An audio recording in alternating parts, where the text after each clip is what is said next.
अस्सलाम वालेकुम व्यूवर्स, कैसे हैं सब। उम्मीद है सब खैर खैरियत से होंगे।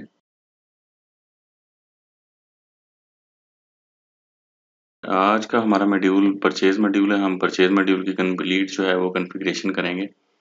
तो परचेज मॉड्यूल में आ जाते हैं। लेफ्ट पैनल से यहाँ पे परचेज मॉड्यूल है। यहाँ पर इसके भी हमारे पास वही 3 स्टेप हैं। Master setup, one time configuration, management हमारा डाटा एंट्री का, और थर्ड वन जो है वो हमारा रिपोर्ट सेक्शन है। रिपोर्ट सेक्शन वही जो हम मैनेजमेंट में अपना डाटा एंटर करते हैं, उससे रेलेवेंट रिपोर्ट्स हमारे पास आ जाती हैं। तो मास्टर सेटअप से क्लियर शुरू करते हैं। मास्टर सेटअप में सबसे पहले हमारे पास आ जाता है पेमेंट टर्म। तो पेमेंट टर्म्स जो हैं वो हमारी वेंडर या सप्लायर के साथ हमारी क्या पेमेंट टर्म्स रहेंगी वो यहाँ पे मेंशन होगी। यहाँ पे जेनेरिक कुछ पेमेंट टर्म्स जो हैं वो हमने ऐड की हुई हैं, वो यहाँ पे शो हो जाएंगी आपके पास। ये हमारी पेमेंट टर्म्स हैं जो जेनेरिक हमने ऐड की हुई हैं कि हमारा सप्लायर्स के साथ या वेंडर्स के साथ लेन देन जो है वो पेमेंट का किस तरह से होगा। कैश पे ऑर्डर है या पोस्ट डेट चेक या क्रेडिट डेज या ऑनलाइन आरटीजीएस वगैरह। तो हम इसको एक्शन बटन से एडिट, रिमूव या डिलीट वगैरह कर सकते हैं। और मज़ीद अगर ऐड करना चाहें तो टॉप राइट कॉर्नर पे ब्लू बटन से हम न्यू से ऐड कर सकते हैं। वो भी सिर्फ जस्ट टाइटल हमने ऐड करने हैं। यहाँ न्यू का बटन मैं क्लिक करके दिखा देता हूँ। ये देखें, टाइटल ऐड करेंगे, एक्टिव का चेक लगाएंगे और सेव कर देंगे। इसी तरह हमारे पास ये पोर्ट है। तो पोर्ट बेसिकली यूज़ होता है कि हम जो है वो क्या कौन सा पोर्ट यूज़ करें। पाकिस्तान है तो हमारे पास पाकिस्तान पोर्ट में कराची पोर्ट आ जाता है, ग्वादर पोर्ट आ जाता है।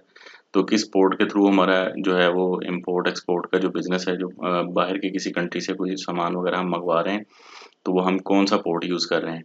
तो यहाँ पे सिर्फ पोर्ट के जो है ना, पोर्ट का टाइटल ऐड करेंगे, किस पोर्ट के थ्रू हमारा जो मटेरियल है या प्रोडक्ट्स हैं या सप्लायर जो हमें भिजवा रहा है, वो हमारा जो है वो किस पोर्ट के थ्रू सामान आ रहा है या प्रोडक्ट्स आ रही हैं।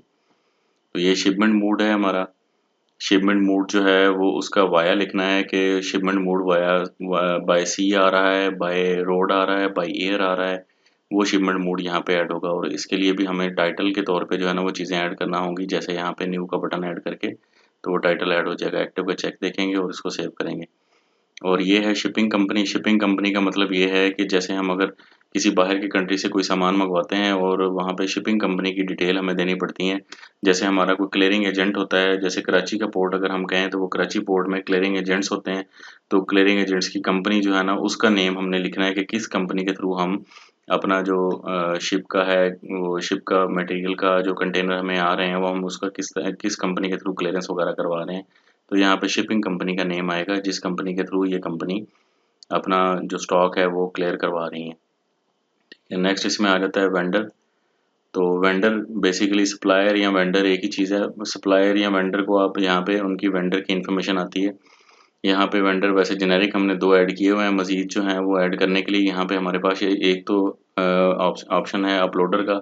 एक्सेल ऑपरेशन में हमें एक टेम्पलेट मिल जाती है। यहाँ पे आप टेम्पलेट डाउनलोड कर लेंगे और टेम्पलेट में जो है वो अपने ऑल वेंडर्स का डाटा, अगर आपके पास ज़्यादा डाटा है लाइक कोई थाउजेंड्स प्लस या राउंड अबाउट 200, 500, 600 जितने भी आपके वेंडर्स हैं, तो वो आप एक टेम्पलेट इसकी डाउनलोड कर लें और उसमें उनका डाटा ऐड कर दें। जो रिक्वायर्ड फील्ड्स हैं वो फिल करें और सेव करवाने के बाद यहाँ से इंपोर्ट फ्रॉम एक्सेल से हम जो है वो अपनी फ़ाइल जहाँ पे भी सेव की हुई होगी उसको सेलेक्ट करेंगे और वन गो में हमारी 1000 प्लस एंट्रीज जो हैं वो विद इन 1 और 2 मिनट्स जो हैं वो अपलोड हो जाएंगी।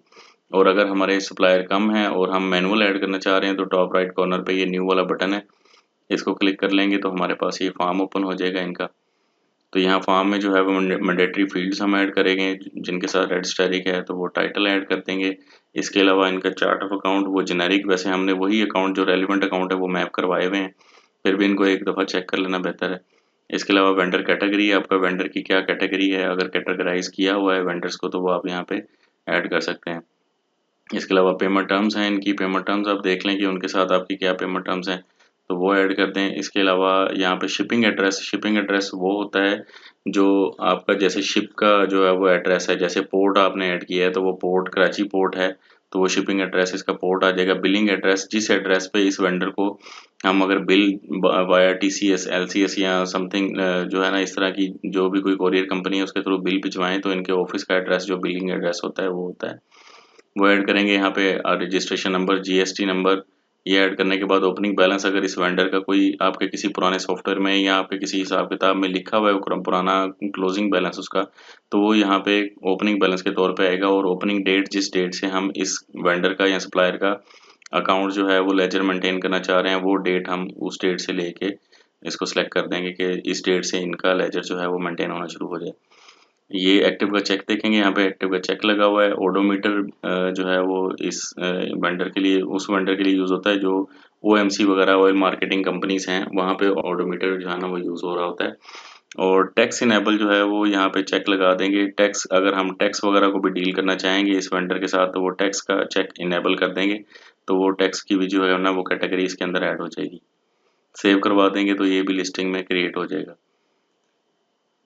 इस तरह की लिस्ट बन जाएगी इसकी। जितने आप अपने वेंडर बनाते रहेंगे यहाँ लिस्टिंग विंडो में, सारे वेंडर यहाँ पे बारी बारी आते रहेंगे। नेक्स्ट हमारे पास आ जाता है वेंडर प्राइसिंग। वेंडर प्राइसिंग जो है वो हम इसकी वन टाइम प्राइसिंग ऐड कर देते होते हैं। ठीक है, लाइक यहाँ पे हम वेंडर प्राइसिंग अगर कोई ऐड करते हैं, कोई भी आइटम है, तो वो यहाँ पे प्राइसिंग का कोई टाइटल ऐड कर देंगे, मतलब प्राइसिंग का क्या एक स्टेज है वो उसका टाइटल ऐड कर देंगे प्राइसिंग का। यहाँ से इफेक्टिव फ्रॉम किस डेट से लेके किस डेट तक जो है ना वो इफेक्टिव हो ये प्राइस जो हम ऐड कर रहे हैं, और प्राइस डेट यहाँ पे किस डेट को हम प्राइस लगा रहे हैं। यहाँ पे चेक ऑल वेंडर्स इनेबल का मतलब ये है कि यहाँ पे चेक लगा देंगे तो जितने भी वेंडर्स हैं उनको ऑटोमेटिकली ये प्राइस की जितनी भी हम प्राइसिंग ऐड कर रहे हैं उन ऑल वेंडर्स को लग जाएगी। और अगर हम ये चेक नहीं लगाते, उस सूरत में नहीं लगाएंगे कि अगर हमारे पास इंडिविजुअल एक या दो या मल्टीपल कुछ वेंडर्स हैं, तो वो हम यहाँ पे वो ऐड कर देंगे, वो फिर हम ये वाला चेक नहीं लगाएंगे। इजी सब एक्सपायरी इनेबल इसकी कर देंगे, तो वो ये जब जैसे एक्सपायर हो जाएगा, इसकी डेट खत्म हो जाएगी, तो ये एक्सपायरी जो है ना वो खत्म होने के बाद इसका वो जो है ना नॉर्मल रूटीन में ले आएगा। रिमार्क्स अगर कोई है तो वो ऐड कर देंगे, एक्टिव का चेक लगाएंगे, आइटम में आइटम सेलेक्ट करेंगे जिस आइटम की हम प्राइस ऐड कर रहे हैं, यहाँ पे वो आइटम सेलेक्ट कर देंगे और उसकी परचेज प्राइस ऐड कर देंगे, कितने का हमने परचेज किया था। डिस्काउंट की कोई परसेंटेज है तो ठीक है, नहीं तो फिर वो एज इट इज़ ही वो पेमेंट आपकी ऐड कर देगा उसमें। तो सेव करवाएंगे तो यहाँ पे वो आपकी वेंडर प्राइसिंग सेव हो जाएगी। वेंडर कैटेगरी, अगर हमने कैटेगराइज किया हुआ है वेंडर्स को, कोई एग्जेक्टिव है, जनरल है, तो वो इस तरह से, मतलब अगर कोई कैटेगरी है वेंडर्स की तो वो यहाँ पे हम ऐड कर लेंगे, वो भी जस्ट लाइक टाइटल ऐड होंगे, तो वो यहाँ पे कैटेगरी ऐड हो जाएगी उसकी। सेटअप शिपमेंट पैरामीटर हैं, शिपमेंट पैरामीटर्स में हम वही वो अपने शिपमेंट के पैरामीटर्स को करेंगे, जो भी हमारी शिपमेंट कोई बाहर की कंट्री से आ रही है तो वो जितने भी शिपमेंट के पैरामीटर्स हैं वो इसमें हम है ना वो ऐड कर रहे होते हैं। यहाँ पे उसका पॉपअप मैं आपको दिखा देता हूँ। ये देखें, ये फील्ड टाइप है, इसमें शिपमेंट की सारी चीज़ें आ रही हैं, उसका साइज़ क्या है, फ्रेट टर्म क्या है, टाइप, पैकेज और कमोडिटी उसकी, पीओएल और पीओडी उसकी क्या है। ठीक है, उनके टाइटल और उनकी वैल्यूज़ और उनके प्रीफिक्स जो है ना वो ऐड करना होंगे, और एक्टिव का चेक लगा के सेव करवा देंगे तो शिपमेंट के पैरामीटर्स जो है ना वो ऐड हो जाएंगे। और इसका नेक्स्ट आ जाता है कंटेनर रजिस्ट्रेशन। तो जितने भी कंटेनर्स बाहर के कंट्री से आ रहे होते हैं वो उनका एक कंटेनर का नंबर होता है। ठीक है, वो कंटेनर का नंबर हम जो है ना वो यहाँ पे कंटेनर की रजिस्ट्रेशन करते हैं कंटेनर के नेम और नंबर के साथ। यहाँ पे ये देखें कंटेनर नंबर आ जाएगा और कंटेनर का साइज़ आ जाएगा, किस किस साइज़ का कंटेनर है। वो साइज़ तभी आएगा जब हमने शिपमेंट के पैरामीटर्स ऐड किए हुए होंगे। तो रिमार्क्स अगर कोई होगा तो वो रिमार्क्स यहाँ पे मेंशन कर देंगे, अदरवाइज इसको सेव करवा देंगे। और नेक्स्ट उसका जो है ना हमारे पास आ जाता है रिवाइज्ड प्राइसिंग। तो रिवाइज्ड प्राइसिंग, हमने जो पहले वेंडर की प्राइसिंग ऐड की है वो प्राइसिंग, उसमें अगर कोई इंक्रीज़ या डिक्रीज़ आता है तो हम यहाँ रिवाइज प्राइसिंग में जाके इंक्रीज़ या डिक्रीज़ उसकी ऐड कर सकते हैं। ठीक है, यहाँ पे ये देखें न्यू करेंगे तो हमारे पास जो है ना ये देखें आइटम आ रहा है, किस आइटम पे हम जो है वो चेंज कर रहे हैं, क्या चेंज कर रहे हैं, इंक्रीज़ आ रहा है या डिक्रीज़ आ रहा है, फिर वेंडर की प्राइसिंग आ जाएगी, फिर रिवाइज प्राइसिंग आ जाएगी और इसको सेव करवा देंगे। लिस्टिंग ये भी यहाँ पे लिस्टिंग में ऐड हो जाएगा। तो ये था हमारा परचेज मॉड्यूल का master setup one time configuration. ठीक है, और इसमें एक और चीज़ बता दूँ, यहाँ वेंडर वाले फॉर्म पे जब हम न्यू करते हैं तो यहाँ पे हमारे पास एक और फैसिलिटी भी है। ये देखें, यहाँ पे एक प्लस वाले बटन बने हुए हैं, तो प्लस वाले बटन पे जो भी चीज़ आपकी कोई मिस हो रही है, आपने नहीं ऐड की हुई और आप ऐड करना चाह रहे हैं, तो प्लस वाले बटन पे जैसे क्लिक करेंगे तो यहाँ पे वो आपको ऑप्शन दे देगा ऐड न्यू या मॉडिफाई का। तो ऐड न्यू करेंगे तो यहाँ पे आप ऐड न्यू करके तो उसको ऐड भी करवा सकते हैं। मीन्स के कॉन्फ़िगरेशन के अंदर भी इसकी कॉन्फ़िगरेशन के ऑप्शन अवेलेबल हैं। सो ये हमारा था मास्टर सेटअप इसका परचेज मॉड्यूल का। तो हम नेक्स्ट जो है ना वो मैनेजमेंट को देखते हैं।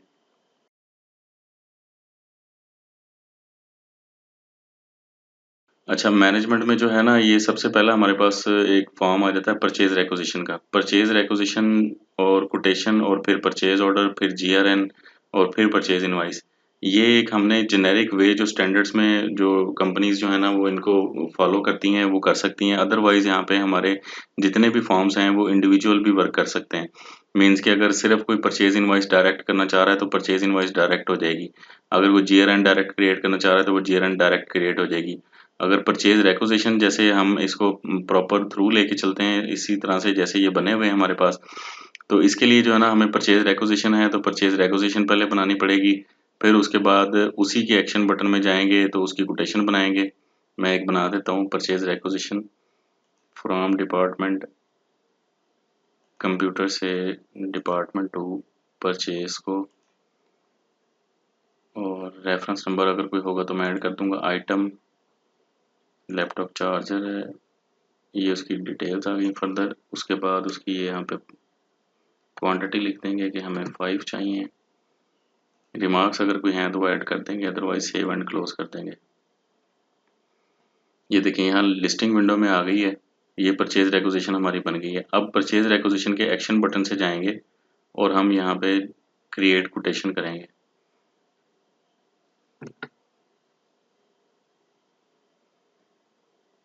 क्रिएट कोटेशन में हम वेंडर सेलेक्ट करेंगे, किस वेंडर से हम जो है ना वो काम कर रहे हैं। यहाँ पे वेंडर सेलेक्ट हो गया, ठीक है। यहाँ पे ये हम इसका यूनिट प्राइस ऐड कर देंगे।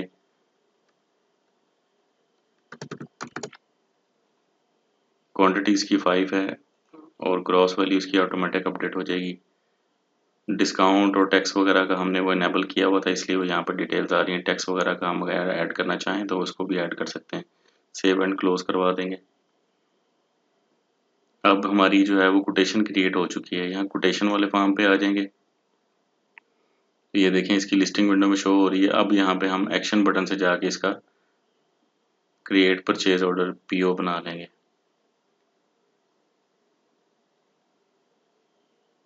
यहाँ पे हमें कुछ भी करने की ज़रूरत नहीं है, सारा कुछ जो है वो ऑटोमेटिकली फिल हुआ हुआ है।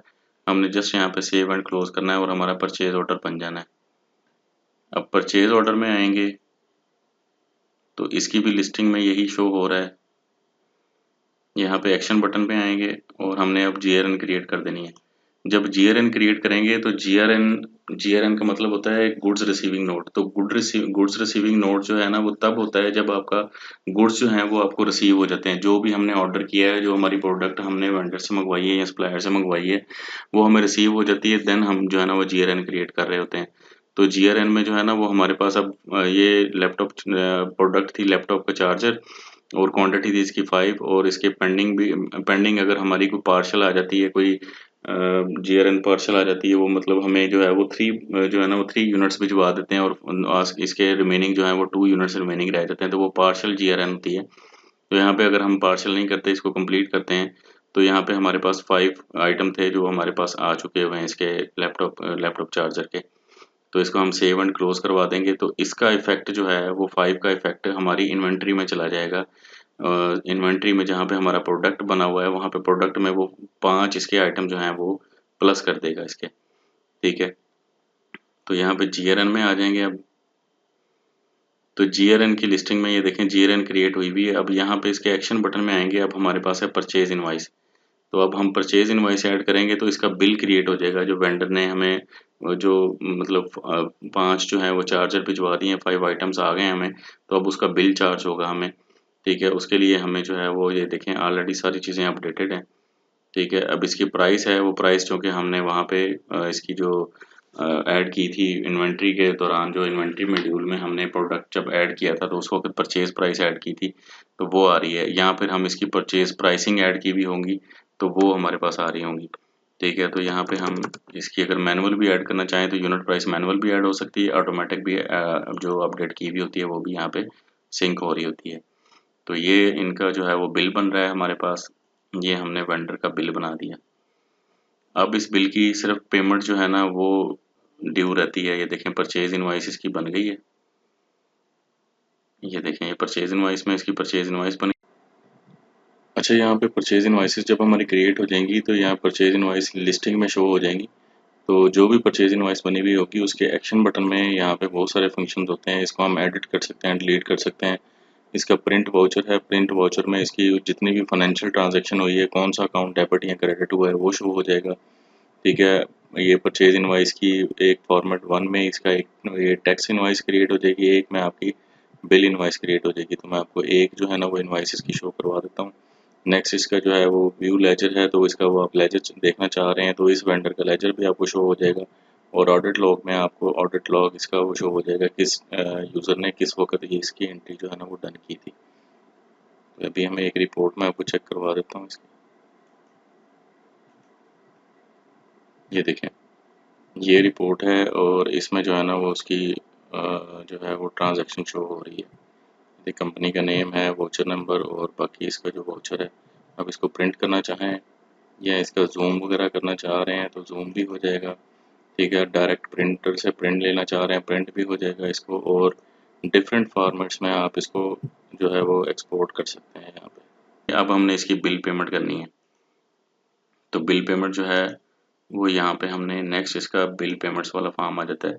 परचेज इनवाइस तक हमारी वेंडर की जो है ना वो बिल क्रिएट हो जाता है। तो अब हमने वेंडर को पेमेंट करनी है, जो चीज़ें मैंने जो प्रोडक्ट मैंने वेंडर से ख़रीदी हैं अब मैंने वेंडर को पेमेंट करनी है। तो उसके लिए बिल पेमेंट्स पे आऊँगा, बिल पेमेंट्स में आके न्यू पे क्लिक करूँगा। ये हमारा वेंडर था, इसको जस्ट मैंने सेलेक्ट किया है और इसकी सारी डिटेल्स जो हैं वो मेरे पास आ गई हैं। अब यहाँ पे वेंडर वाले फॉर्म पे एक ऑप्शन है एडवांस और एडजस्ट एडवांस। यहाँ पे मैं इसको एडवांस या एडजस्ट एडवांस, अगर इसकी ये पेमेंट मैंने किसी वेंडर को एडवांस करनी है तो वो एडवांस पेमेंट सेलेक्ट कर लूँगा, तो वो एडवांस में पेमेंट उसको चली जाएगी। अगर एडजस्ट एडवांस है तो वो एडवांस पहले से जो दिया हुआ है वो उसको एडजस्ट करना है, तो ये उसको एडजस्ट करने के लिए ये ऑप्शन सेलेक्ट करूँगा। अगर मैंने कोई उनसे परचेजिंग कर ली है और उनकी इनवाइस बनी हुई है परचेज इनवाइस और उसकी पेमेंट करनी है तो वो जस्ट इसको सेलेक्ट रहने दूंगा। और यहाँ पे ये देखें रो में उसने मुझे ये शो करवा दिया कि आपकी ये पेमेंट जो है वो ड्यू रह रही है। तो हम इसको ये ऑटोमेटिकली चेक हुआ है, इसको हम टोटल पेमेंट कर रहे हैं। अगर हम पार्शली पेमेंट करेंगे तो इसमें हम मैनुअल ऐड कर सकते हैं पेमेंट। लाइक मैं अगर सिर्फ 7000 पे करना चाहूँ तो मैं इसको 15,000 से 7000 कर दूंगा तो वो पार्शली पेमेंट हो जाएगी। इसकी फिर इतनी पेमेंट ड्यू रह जाएगी, 8000 इसका ड्यू रह जाएगा। ठीक है, तो वो पेमेंट इसकी मैंने सेलेक्ट कर ली। अब पे टू वाला ऑप्शन हमने सेलेक्ट करना है कि किस अकाउंट से हम इसको पेमेंट दे रहे हैं। अगर मैं बाई कैश उनको दे रहा हूँ तो मैं by cash in hand select कर लूँगा। अगर मैं उनको किसी बैंक अकाउंट से ट्रांसफ़र कर रहा हूँ तो मैं कोई बैंक अकाउंट सेलेक्ट कर लूँगा। तो कैश इन हैंड से अगर मैं पे कर रहा हूँ, अमाउंट 15,000 है इसकी और नेट वैल्यू 15,000 है। रिमार्क्स अगर कोई होंगे तो ऐड कर सकता हूँ, इसमें भी अटैचमेंट के साथ अगर कोई चीज़ ऐड करना चाहूँ तो अटैचमेंट भी कर सकता हूँ। तो यहाँ पे सेव एंड क्लोज करते हैं इसको। ये देखें, ये हमारी पेमेंट भी हो गई है उस वेंडर को। ठीक है, ये लिस्टिंग में शो करवा रहा है इसका। तो ये नेक्स्ट इसका ऑप्शन आ जाता है परचेज रिटर्न का। तो परचेज रिटर्न में जो है वो हमारे पास आ जाती हैं कि हमने क्या क्या चीज़ें जो हैं वो हमारी जितनी भी जीआरएन में जो चीज़ें उन्होंने भिजवाई थी, अगर लेट्स सपोज उन्होंने 5 चार्जर भिजवाए थे उसमें से 2 ख़राब हैं, तो हमने 2 उनको अगर रिटर्न करने हैं तो वो यहाँ पे सिंपल वही वाला फॉर्म है। परचेज रिटर्न का फॉर्म हमने ओपन किया और न्यू पे गए हैं और यहाँ पे आके हमने वेंडर को सिलेक्ट करना है। वेंडर, ये वेंडर सेलेक्ट हो गया और यहाँ पे आइटम जो हमने रिमेनिंग जो हमने रिटर्न करने हैं तो वो लैपटॉप चार्जर था हमारा, पीसीस हैं उनके, यूनिट प्राइस उनकी है। ठीक है, हमने ये लगाई थी। क्वांटिटी में 2 जो हैं वो हम उनको रिटर्न कर रहे हैं कि हमें जो है ना वो डैमेज पीस आए हैं या एक्सपायर पीस हैं इसके। ग्रॉस वैल्यू ऑटोमेटिक अपडेट हो जाएगी और यहाँ पे टैक्स की अगर आप जो है ना वो एंट्री करना चाहें तो यहाँ पे ऐड कर सकते हैं। सेव एंड क्लोज करेंगे तो ये हमारे जो इन्वेंट्री से ये 2 आइटम 5 आइटम हमारे प्लस हुए थे और 2 आइटम हमने रिटर्न कर दिए हैं, तो ये उसमें से माइनस हो जाएंगे, स्टॉक आउट हो जाएगा उसका। तो ये था हमारा मैनेजमेंट सेक्शन परचेज मॉड्यूल का।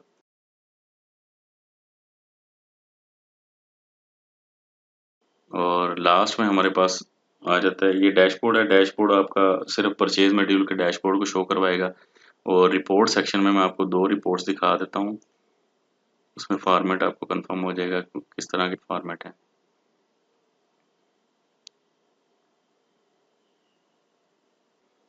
ये समरी रिपोर्ट है। समरी रिपोर्ट में ये होता है कि हम किस डेट की समरी जो है ना वो चेक करना चाह रहे हैं, कोई प्रीवियस डेट की या करंट डेट की। तो जो डेट हम सेलेक्ट करेंगे इसमें सिर्फ सिंगल डेट आती है, एज ऑन डेट। और उसके बाद हम वेंडर की कैटेगरी का डिफाइन करना चाहें तो वो कर सकते हैं। अदरवाइज हम वेंडर कोई एक वेंडर सेलेक्ट करेंगे तो किसी एक वेंडर की डेट वो हमें जो है वो समरी शो करवा देगा। और अगर हम कोई सिलेक्ट नहीं करते वेंडर और जस्ट फिल्टर पे क्लिक करते हैं तो हमारे पास जितने भी इनके पास जितने भी वेंडर होंगे उनकी लिस्ट आ जाएगी हमारे पास समरी बैलेंस की। तो उसमें जो है ना वो सिर्फ उनका टोटल बैलेंस जो उस डेट को, जो डेट हमने सेलेक्ट की है उस डेट को जो इनका टोटल बैलेंस होगा वो उसकी रिपोर्ट हमें जनरेट करके शो करवा देगा। ये देखिए यहाँ पे ये आपके पास रिपोर्ट शो हो रही होगी।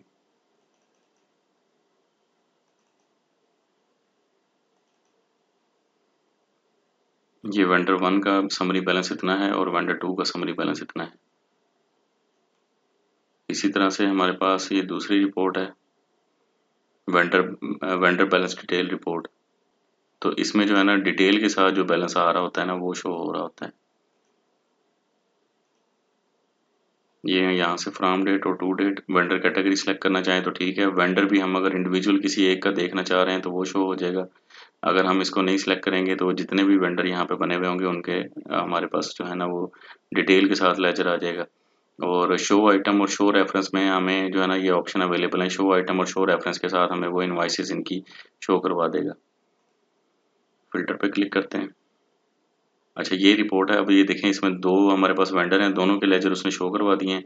और ये जो दूसरा वेंडर था इसके अंदर हमारे पास एंट्रीज हमने की हुई हैं तो वो ये शो करवा रहे हैं, उनकी डिटेल्स आ रही हैं। ठीक है। और सबसे जो अच्छी ब्यूटी यहाँ पे हमारे लेजर्स में है वो ये है कि ये देखें ये ब्लू कलर के जो है ये वाउचर नंबर हैं यहाँ पे ब्लू कलर से मतलब शो हो रहे होंगे आपको। तो इनके साथ लिंक लगे हुए हैं। किसी एक के भी वाउचर पे हम अगर इसको वाउचर देखना चाहें तो वाउचर के ये कहाँ से बना था और इसकी क्या डिटेल्स हैं और इसके साथ कोई अटैचमेंट है या नहीं है, तो हम इस पर क्लिक करेंगे तो ये हम रिपोर्ट चेक कर सकते हैं इसकी इजीली। ये हमें डायरेक्ट उस फॉर्म पे ले आएगा जहाँ जिस फॉर्म से जो एंट्री हुई हुई थी। तो ये परचेज इनवाइस थी, ये जो पहली एंट्री हमने की थी परचेज इनवाइस की। तो ये परचेज इनवाइस के फॉर्म पे हमें एंट्री ओपन करके शो करवा देगा इसकी। ये देखें ये एंट्री थी और ये उन्होंने मतलब शो करवा दी है। और अगर इसके साथ अब अगर हमने कोई अटैचमेंट की भी होगी, कोई डाटा, कोई भी किसी किस्म की कोई भी फाइल, कोई वीडियो ऑडियो या कोई भी ऐड की हुई होगी यहाँ पे, तो वो भी यहाँ पे शो हो रही होगी। उसको हम डाउनलोड या व्यू भी कर सकते हैं। और ऑडिट लॉग का यहाँ पे ऑप्शन एक्टिवेट हो गया है। तो यहाँ पे ऑडिट लॉग से हम ये भी देख सकते हैं कि ये एंट्री किस डेट पे हुई है और किस यूज़र के एंड से हुई है। और इसको मॉडिफाइड डेट वगैरह और सारी चीज़ें आ रही हैं इसकी। और इसमें हम डाउनलोड भी कर सकते हैं इसकी ऑर्डर लॉग को और चेक भी कर सकते हैं इसको।